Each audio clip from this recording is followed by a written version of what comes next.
3 dnevi smučanja, druženja in priprav na zaključno tekmovanje na letošnjem že 17. smučarskem kampu paraplegikov na Rogli. Lani sem se tabora prvič udeležil.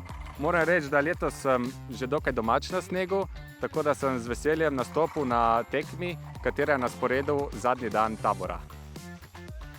Paraplegiki iz Slovenije, pa tudi Hrvaške in Srbije so upravljali še zadnje priprave in preizkus proge. Vreme jim tokrat ni bilo najbolj naklonjeno, a kdo se je imel čas ukvarjati z vremenom? Nekateri smučajo sami, drugi spremljevalci.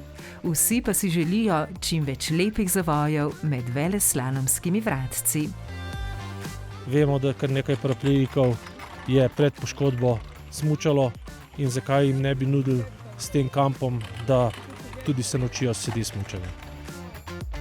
Lahko si sposodimo monoskije in se vsak lahko sproba v smučanju. Ja, da tudi pozimniki počnemo, ne? Se treba malo športati. Smučanje je pač fajn šport v naravi, ne? Škoda bi bilo zgrešiti ta tabor, ker je vse zorganizirano, ne rabiš niti spremljevalca, ki so tukaj, tako da je zadeva v redu.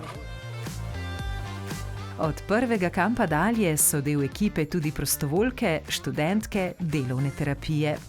Pomagajo pri presedanju iz vozička v monoski, pri učenju zavojev, pri pobiranju, pri uporabi naprav.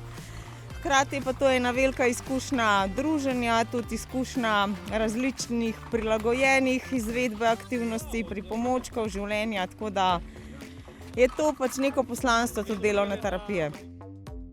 Smučarskega kampa se velikokrat udeležijo tudi vrhunski slovenski parašportniki drugih parašportov. Smučanje zaradi tega, ker mi je fajn, dobro mi je malo snega, se pravim, da nismo skozi v dvorani, pa da se ne podimo za to žogo. Pa dobro mi je smučati, res je dobro. Četudi je za večino udeležencev to v prvi vrsti odlična rekreacija, pa je zaključna tekma tudi pravi boj za odličja.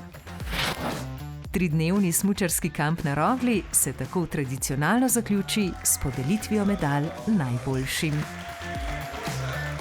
Rogla nikoli ne razočara. Ni pomembno, ali je megla ali je sonce, važno je, da smo zaljubljeni sneg in da se imamo fajn.